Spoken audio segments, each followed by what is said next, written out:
How do you recognize the test? How do you recognize the test? Back in school, a test was something that challenged you. When you feel challenged, it's a test. That person who's challenging you, it's a test. Challenges your faith. What challenges your faith? Challenges your love. Challenges your commitment to God. Challenges your purity, your devotion to God. A test can not just be hard things, it can be temptation. That's a test. Challenging your devotion to God. Challenges your joy. Challenges your worship. A test was something that required you to apply what you learned. So when you have to apply it, there's a test. A test in school often made you nervous.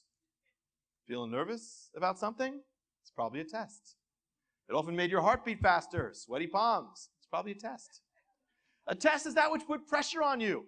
You have pressure on you? It's probably a test. What was a test in school? It was something you wanted to avoid. When you're going through something you'd rather avoid, it's probably a test.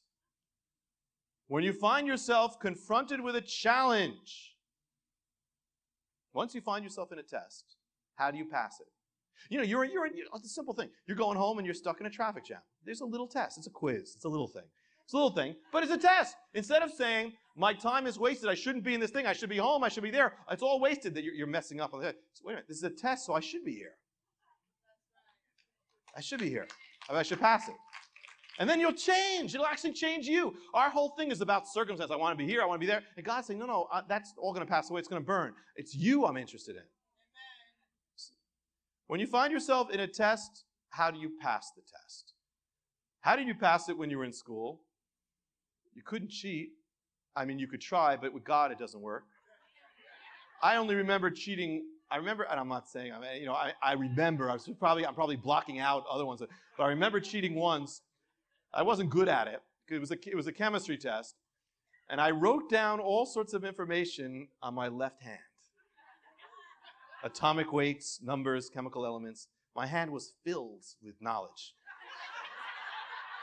And my teacher, Mr. Garvey, was handing out the exam.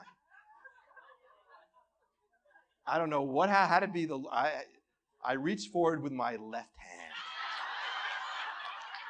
And I'm a right-handed person. I reached out, and he looked at it. It was glowing with blue ink. It was the Encyclopedia Britannica of hands.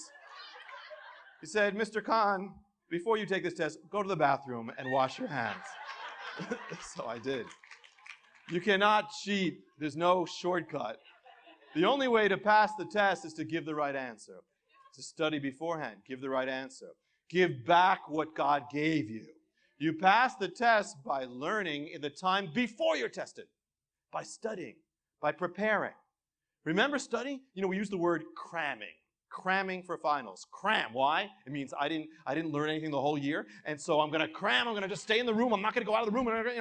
You're cramming because you were not studying when it was happening.